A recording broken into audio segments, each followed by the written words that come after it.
అధ్యక్షులు ఉపాధ్యాయ సంఘాల ఐక్యవేదిక రాష్ట్ర స్టీరింగ్ కమిటీ మెంబర్. మరి గత కొన్ని రోజులుగా మనమంతా కూడా గమనిస్తూ ఉన్నాం.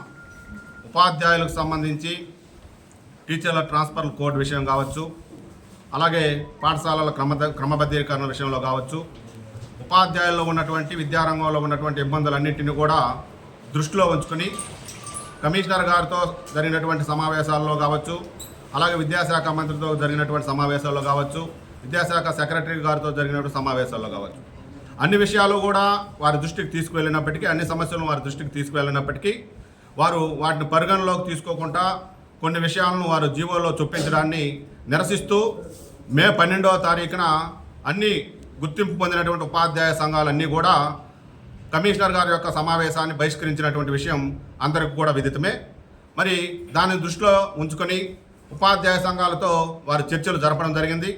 అనేక విషయాలను కూడా వారి పరిగణలోకి తీసుకొని సమస్యలు పరిష్కరిస్తామని కూడా వారు హామీ ఇచ్చిన మేరకు మరి మే 21వ తారీఖున మేము అన్ని జిల్లాల్లో కూడా విద్యాశాఖ కార్యాలయాల ముట్టడి కార్యక్రమాన్ని వాయిదా వేసుకోవడం జరిగింది. అలాగే 23వ తారీఖు కమిషనర్ ముట్టడి కార్యక్రమాన్ని కూడా వాయిదా వేశామని అందరం కూడా ప్రకటించడం జరిగింది. అయితే దానికి అనుగుణంగా క్షేత్రస్థాయిలో ఇప్పుడు జరుగుతున్నటువంటి బదిలీల విషయంలో కావచ్చు, పదోన్నతుల విషయంలో కావచ్చు, అనేక రకమైనటువంటి ఇబ్బందులు ఈరోజు మళ్ళీ పునరావృతం కావడం అనేది అన్ని ఉపాధ్యాయ సంఘాల పక్షాన కూడా మేము నిరసిస్తున్నాము, దీన్ని వ్యతిరేకిస్తున్నాం. కొన్ని విషయాల్లో మనం గమనించుకున్నట్లయితే ఈరోజు ప్రధానంగా ఉపాధ్యాయ సంఘాల ఐక్య వేదిక పిలుపు మేరకు అత్యవసరంగా ఇలాంటి ప్రెస్ మీట్లు పెట్టి ఉపాధ్యాయులందరినీ కూడా రేపు జిల్లా విద్యాశాఖ కార్యాలయాల ముట్టడికి పిలుపునివ్వాలని నిర్ణయించినాం. ఎందుకంటే ప్రధానంగా విద్యాశాఖ సెక్రటరీ గారు, విద్యాశాఖ కమిషనర్ గారు ఉపాధ్యాయ సంఘాలతో జరిపినటువంటి చర్చల్లో ప్రధానంగా వారు ఒప్పుకున్నటువంటి విషయం ఏంటంటే వెబ్ కౌన్సిలింగ్ అనేది ఎస్జిటిలకు చాలా ఇబ్బందికరమైనటువంటిది. దాదాపు మన జిల్లాలో గమనించినట్లయితే 3000 స్థానాలను వారు వాళ్ళు ఆప్షన్లు పెట్టుకోవాల్సి వస్తుంది. చాలా ఇబ్బందులు ఎదుర్కొంటారు. కాబట్టి వారికి మాన్యువల్గా కౌన్సిలింగ్ నిర్వహించాలని చెప్పి అన్ని ఉపాధ్యాయ సంఘాలు కూడా ఏకపక్షంగా ఏకాభిప్రాయంతో వారి ముందుంచడం జరిగింది. ఆ రోజు ఆ చర్చల్లో వారు ఒప్పుకోవడం కూడా జరిగింది.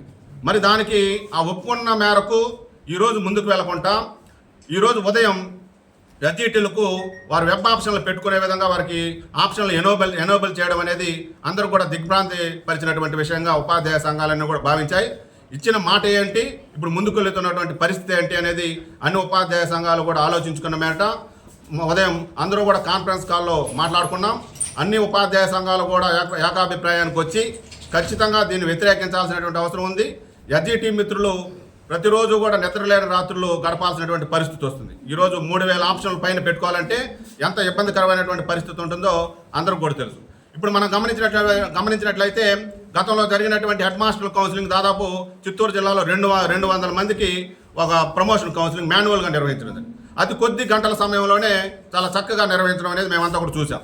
కాబట్టి ఈరోజు జిల్లా విద్యాశాఖాధికార కార్యాలయాల్లో ఉన్నటువంటి స్టాఫ్తో, అలాగే ఎర్స్ట్వైల్ డిస్ట్రిక్ట్ పరంగా తీసుకుంటే 2-3 విద్యాశాఖ కార్యాలయాలు ఉన్నటువంటి పరిస్థితి కూడా ఉంది.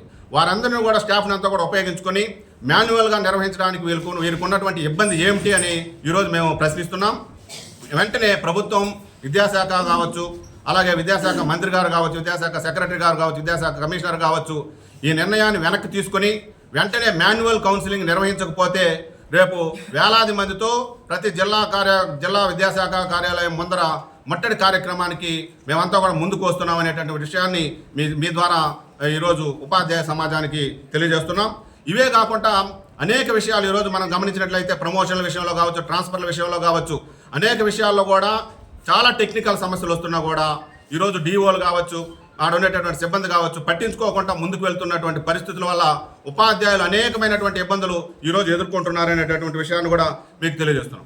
కొంతమంది రిక్వెస్ట్ బదిలీలు పెట్టుకుంటే వాళ్ళకి కంపల్సరీ ట్రాన్స్ఫర్ అనేటటువంటి విషయం కావచ్చు, అలాగే గ్రీవెన్సెస్లో వాళ్ళు పెట్టుకున్నటువంటి విషయాలన్నీ కూడా రిజాల్వ్డ్ అని వచ్చినప్పటికీ అవి వారి అప్లికేషన్లో అపియర్ కానటువంటి పరిస్థితి, వారికి పాయింట్లు యాడ్ కానటువంటి పరిస్థితి, అలాగే ఆప్షన్లు పెట్టుకుని ఏదో ఒక ప్లేస్కు సర్దుకునేటటువంటి పరిస్థితి కూడా ఈరోజు మనం అందరం కూడా గమనిస్తున్నాం. అలాగే పదోన్నతుల విషయంలో కూడా కావచ్చు, వాళ్ళు చూపించేటటువంటి ఖాళీలు కావచ్చు, అలాగే ట్రాన్స్ఫర్లో ఇద్దరికి ఒకే ప్లేస్ అలాట్ కావడం కావచ్చు, అనేకమైనటువంటి ఇబ్బందులు వారి దృష్టికి ఉపాధ్యాయ సంఘాలన్నీ కూడా తీసుకువెళ్తూ ఉన్నప్పటికీ వారు కొంత నిర్లక్ష్యంగా వ్యవహరిస్తూ ఈరోజు ఒక సాధారణ ఉపాధ్యాయుడు ఇబ్బంది పడేటటువంటి పరిస్థితి ఉంది అనేటటువంటి విషయాన్ని కూడా మీ ద్వారా తెలియజేస్తున్నాము. అలాగే క్లస్టర్ వ్యాకెన్సీస్ అనేటటువంటి కొన్ని వ్యాకెన్సీస్ని ఈరోజు తీసుకురావడం జరిగింది ప్రభుత్వం. ఇక్కడ గమనించినట్లయితే సీనియర్గా ఉన్నటువంటి ఉపాధ్యాయుడు వారు ముందుగా ఆ క్లస్టర్ వ్యాకెన్సీని పెట్టుకున్నప్పటికీ వారికి అలాట్ కాకుండా చివరిలో మిగిలిపోయినటువంటి అతి తక్కువ పాయింట్లు వచ్చినటువంటి ఉపాధ్యాయుడికి ఆ దగ్గరగా ఉండేటటువంటి క్లస్టర్ వ్యాకెన్సీస్ని అలాట్ చేయడానికి కూడా మేము ఉపాధ్యాయ సంఘాల తరఫున వ్యతిరేకిస్తున్నాం. ఎందుకంటే సీనియర్